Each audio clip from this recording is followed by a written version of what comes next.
अस्सलाम वालेकुम students, Mohammad Iqbal first year physics lecture number 7 के साथ हाज़िर हूँ। आज का बड़ा इम्पोर्टेंट टॉपिक है vector addition by rectangular components. और ये अक्सर जो है बोर्ड के अंदर, बोर्ड एग्ज़ाम के अंदर 5 मार्क्स का क्वेश्चन पूछा जाता है, vector addition by rectangular components. तो इसको ज़रा ध्यान से समझिएगा। इससे पहले जो चीज़ें करवाई थी, उम्मीद है कि वो सारी आपने याद कर ली होंगी। आपको पता होगा कि एक्स कंपोनेंट जो है वो हॉरिजॉन्टल कंपोनेंट कैसे निकालते हैं, वो निकालते हैं एफ कॉस थीटा, और वर्टिकल कंपोनेंट कैसे निकालते हैं, वो निकालते हैं एफ साइन थीटा। ये सारी चीज़ें उम्मीद है कि आपने पढ़ रखी होंगी। तो हम जो है आज थोड़ा सा कुछ जनरल फार्मूला निकालते हैं कि वेक्टर्स को रिजल्टेंट वेक्टर कैसे फाइंड करते हैं bye rectangular components of the vectors.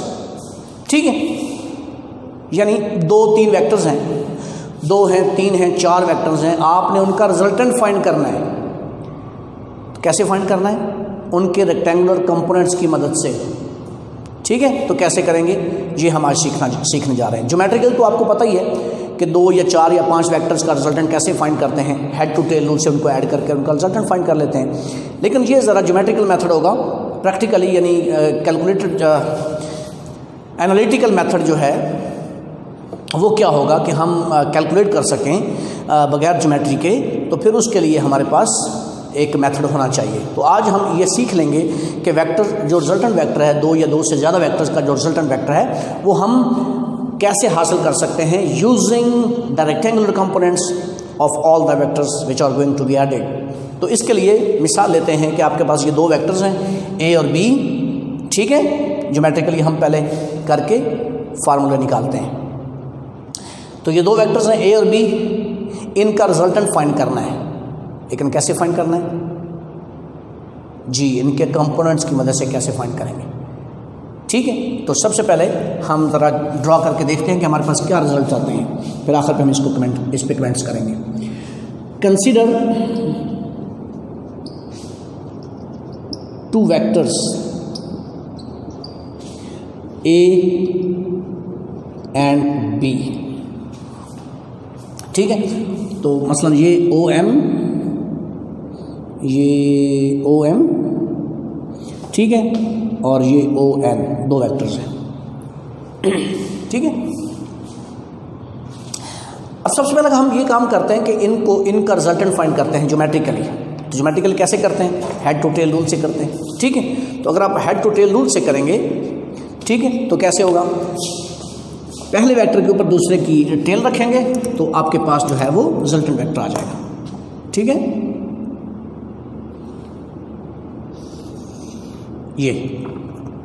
ये आपके पास वेक्टर जो है वो बी ऐड हो गया।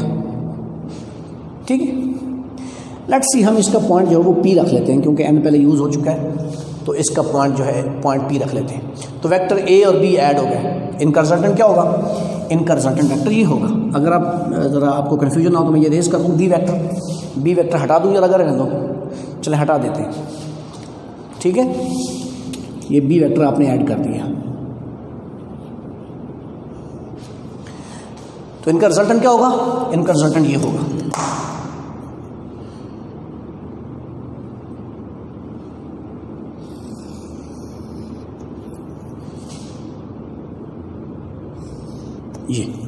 ये इनका रिजल्टेंट होगा। ठीक हो गया जी? तो ये इनका रिजल्टेंट, इसको हम लिखते हैं R is equal to A plus B। ये इनका रिजल्टेंट हो गया। यहाँ तक कोई प्रॉब्लम नहीं होना चाहिए, फिगर को ध्यान से देखते रहिए। ठीक है, by head to tail rule, head to tail rule, resultant क्या होगा? R is equal to A plus B। ये रिजल्टेंट है। ठीक है, हेयर जो आपका OP वेक्टर है जिसका नाम हमने R रखा है, इज द रिजल्टेंट। ये रिजल्टेंट है। ठीक हो गया, ये इन दोनों का रिजल्टेंट है। अच्छा, अब हम इसके कंपोनेंट्स मालूम करते हैं। इन सब के 3 वेक्टर्स हो गए आपके पास, ए और बी 2 कॉन्स्टिट्यूएंट कंपोनेंट्स हो गए, यानी कंपोनेंट्स हो गए, और आर जो है वो इनका रिजल्टेंट हो गया। इन सब के हम कंपोनेंट्स पहले मालूम करते हैं। अच्छा, सबसे पहले अगर मैं यहाँ से परपेंडिकुलर ड्रा कर देता हूँ एक्स एक्सेस के ऊपर, ये इसका नाम क्या रखें, पी के बाद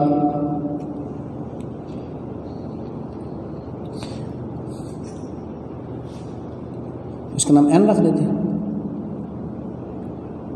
या क्यू रख देते हैं, चले क्यू रख देते हैं, ठीक है। तो इस वेक्टर ए के 2 कंपोनेंट हो गए, ये हो गया ए एक्स, ये हो गया ए वाई। क्या ख्याल है,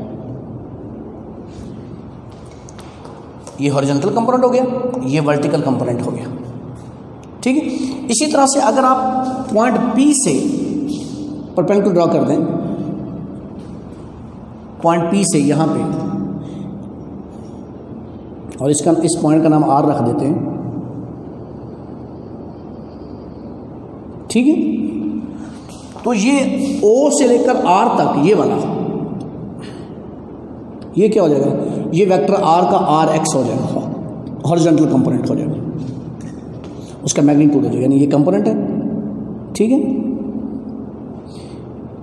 ठीक है, ये कंपोनेंट है। बल्कि आप ये वेक्टर साइन ना लगाएं, मैग्नीट्यूड रखिए, ये उसका मैग्नीट्यूड है। अच्छा, और ये क्या है, ये है आर वाई, ठीक है, क्लियर है। O R is equal to R x, vector R का एक्स कंपोनेंट हो गया ये वाला, ठीक है, और ये वाला इसका वर्टिकल कंपोनेंट हो गया वेक्टर आर का। अच्छा, इसी तरह से वेक्टर बी को अगर रिजॉल्व करें, यहां से इसके ऊपर अगर परपेंडिकुलर ड्रॉ कर दें, ये एस पॉइंट रख देते हैं, तो वेक्टर बी का ये वाला कंपोनेंट क्या हो जाएगा, एम एस जो है, एम से लेकर एस तक, ये हो जाएगा बी एक्स, और ये वाला कंपोनेंट हो जाएगा बी वाई, ये वाला यहां से लेकर यहां तक। तो इस तरह से हमारे पास तमाम कंपोनेंट्स हो गए। फ्रॉम फिगर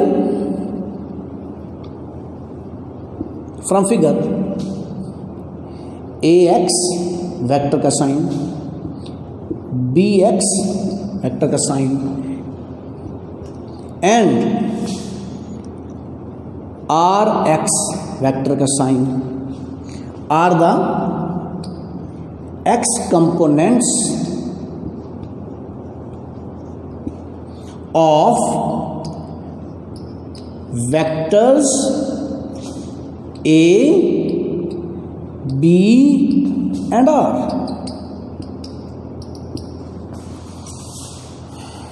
ठीक हो गया। also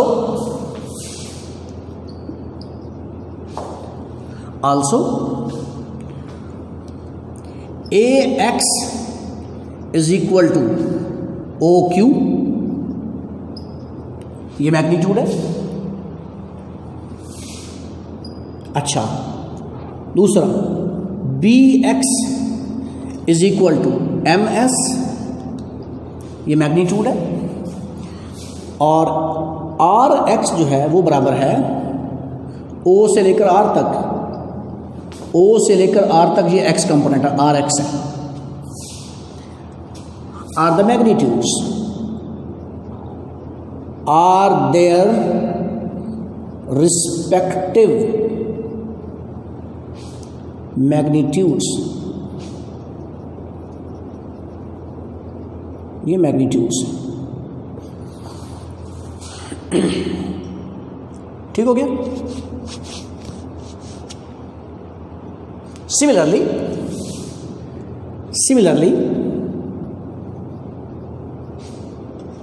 AY, sorry, yes, AY, BY and RY are the vertical components, या Y components को क्या देते हैं, are the vertical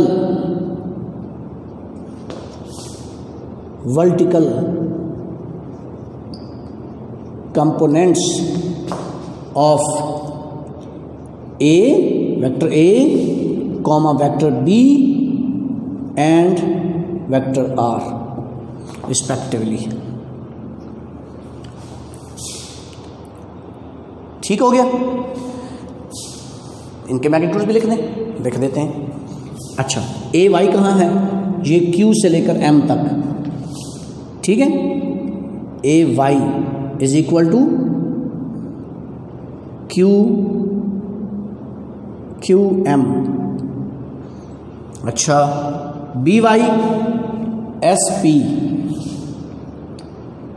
B Y S P, ठीक है। और आर वाई आर पी, ठीक है। ये इनके मैग्नीट्यूड्स हैं। ये मैग्नीट्यूड हो गए।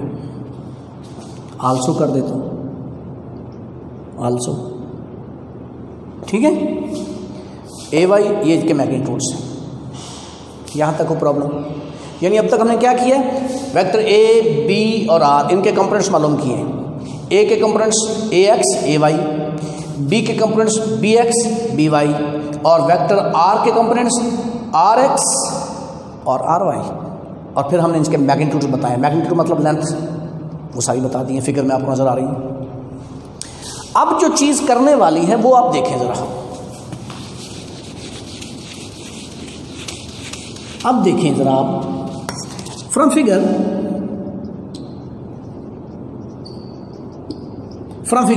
अब देखें ओ से लेकर आर तक, ओ आर ये किसके बराबर है? O Q plus Q R. O R is equal to, ये लेंथ सेगमेंट है, मैग्नीट्यूड है, is equal to O Q plus Q R. O Q plus Q R. अच्छा, ये जो क्यू आर है ये एम एस के बराबर नहीं है, लंबाई बराबर नहीं है, तो मैं इसका नाम भी, ये भी बी एक्स ही हो जाएगा, समझ लें। अच्छा, ये जो ए वाई है ये लंबाई एम क्यू या क्यू एम ये किसके बराबर है? आर एस के बराबर नहीं। तो अगर ये ए वाई है तो फिर ये भी ए वाई होगा। रिपीट, कंफ्यूज तो नहीं हो गए? दोबारा देखें, ये जो लंबाई है ये बी एक्स, ये वाली, ये बी एक्स, एम एस और क्यू आर बराबर है, तो ये मैग्नीट्यूड और ये मैग्नीट्यूड बराबर होगा, तो इसका नाम अगर बी एक्स है तो ये भी बी एक्स ही होगा, ठीक है, लंबाई वाइज, मैग्नीट्यूड वाइज। और अगर ये ए वाई है तो ये भी ए वाई होगा। क्यों? क्योंकि M Q is equal to S R या आर एस, ठीक हो गया। और ओ आर, ये जो मैग्नीट्यूड है ये है O Q plus M S, ठीक है, क्योंकि क्यू आर बराबर है एम एस के। तो इसका मतलब है ये क्या है? ओ आर है, ये एक्स कंपोनेंट का मैग्नीट्यूड है, इसके ऊपर वेक्टर साइन नहीं लगाएंगे। और ओ क्यू ये ए एक्स कंपोनेंट है, और ये क्या हो गया? ये बी एक्स हो गया। गल ही बन गई कि हैं? आर एक्स किसके बराबर हो गया? ए एक्स प्लस बी एक्स। समझ तो गए होंगे आप, पहुंच गए हम। रिजल्टेंट का एक्स कंपोनेंट किसके बराबर है? Sum of the x components of the vectors A x plus B X. A और बी को ऐड करने चले थे ना हम, तो जो रिजल्टेंट है उसका एक्स कंपोनेंट किसके बराबर आ गया? यस, ए और बी के एक्स कंपोनेंट्स के सम के बराबर। The magnitude of x component is equal to the sum of the x components of the two vectors, ठीक हो गया। आल्सो सिमिलरली, अब ज़्यादा हम लंबी चौड़ी बात नहीं करेंगे, सिमिलरली कर देते हैं। आर वाई किसके बराबर होगा? फिगर में आप देखें, वो बराबर होगा A Y plus B Y. R Y is equal to, देखें आर वाई यहाँ से लेकर यहाँ तक। चलो अगर आप थोड़ा सा इसको कहते हैं तो मैं उसको सिखा देता हूँ। Similarly R P is equal to R S plus S P. ये लंबाइयाँ देखें आप जरा, तो आर पी क्या है? ये आर वाई है, और आर एस देखें वो क्या है? ए वाई है और ये हो गया बी वाई। ठीक हो गया। तो रिजल्टेंट का जो वाई कंपोनेंट है वो दोनों वेक्टर्स के वाई कंपोनेंट्स के सम के बराबर है, A Y plus B Y. यही रिजल्ट है सारा। ठीक हो गया। अच्छा, जो रिजल्टेंट वेक्टर है हेड टू टेल रूल के मुताबिक इन वेक्टर फॉर्म अगर आप लिखेंगे तो आप कैसे लिख सकते हैं? In vector form vector R ये लिखा जा सकता है आर एक्स आई plus R y j. X component R x और R y j rectangular components की फॉर्म में।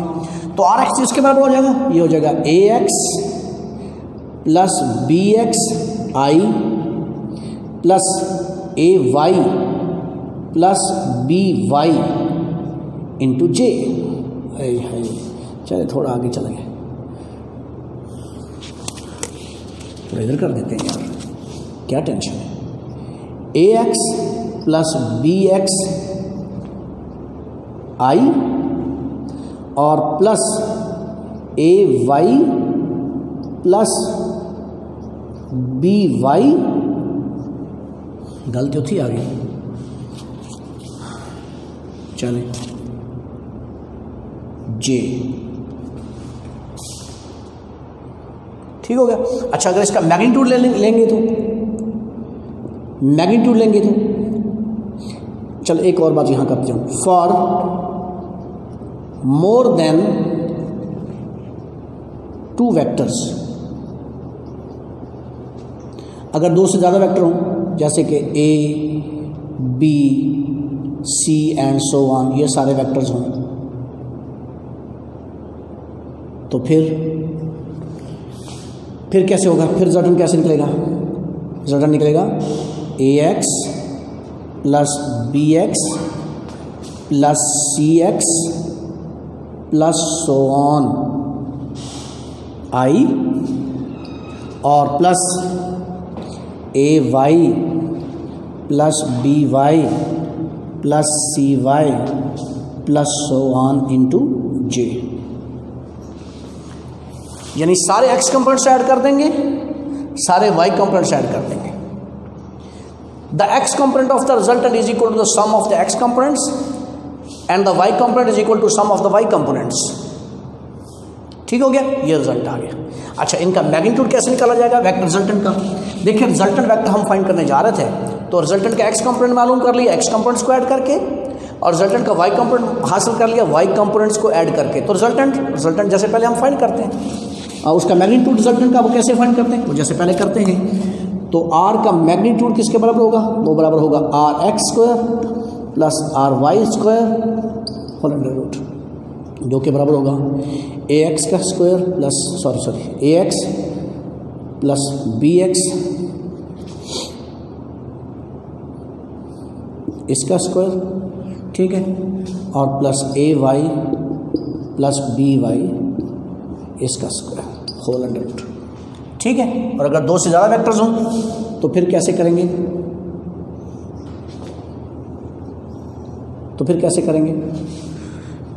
For more than two vectors, फिर हमारे पास हो जाएगा आर का magnitude is equal to A x का स्क्वायर, और A x plus B X plus C X plus so on, इसका स्क्वायर हो जाएगा, plus plus A Y plus B Y plus C Y plus so on, इसका square और whole under root. ये आपके पास x component आ जाएगा। अच्छा, resultant vector तो मालूम हो गया, मैग्नीट्यूड तो उसका फाइंड हो गया, इस तरह से उसका मैग्नीट्यूड तो फाइंड हो गया आपके पास। ठीक है, ये इस फार्मूले से। लेकिन इसका थीटा कैसे निकालेंगे? फॉर एग्जांपल, अगर ये एंगल थीटा बना रहा है विद एक्स एक्सिस, रिजल्टेंट जो है, तो वो थीटा कैसे फाइंड करेंगे? वो भी आपको पता है कैसे फाइंड करेंगे। मैं रिपीट कर देता हूँ बहरहाल। तो इसका जो थीटा है वो आप मालूम कर सकते हैं tan inverse of R y upon R x, ये सारा मालूम हो जाएगा। तो आर एक्स मालूम करेंगे, आर वाई मालूम करेंगे और फिर इस तरह से उसका थीटा भी मालूम हो जाएगा। क्लियर होगी बात? तो ये जो है आज के लेक्चर में हमने समझा। तो अगर हम इसकी समरी मालूम करें कि आप vector addition by rectangular components, जो रिजल्टेंट वेक्टर है वो कैसे हासिल कर सकते हैं रेक्टेंगुलर कंपोनेंट्स को यूज़ करते हुए।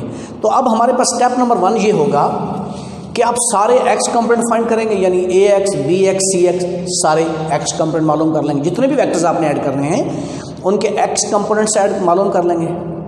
फिर आप उनके वाई कंपोनेंट्स मालूम कर लेंगे। रिजल्टेंट का एक्स कंपोनेंट कैसे हासिल होगा? तमाम वेक्टर्स के एक्स कंपोनेंट्स को ऐड करके। रिजल्टेंट का वाई कंपोनेंट कैसे हासिल होगा?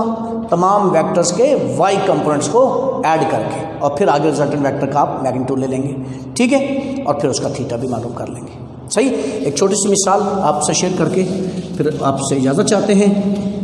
मसलन आपके पास ये वेक्टर है, ये एग्जाम्पल है, बल्कि आप जो है वो एग्जाम्पल 2.2 आपकी बुक की ये आप सॉल्व करेंगे, ठीक है। मैं अगर उसको देखूं तो वो बड़ी आराम से आप कर सकते हैं, ठीक है। आप एक्स कंपोनेंट कैसे मालूम कर सकते हैं? ए एक्स ये मालूम कर सकते हैं, A cos theta, B x B cos theta.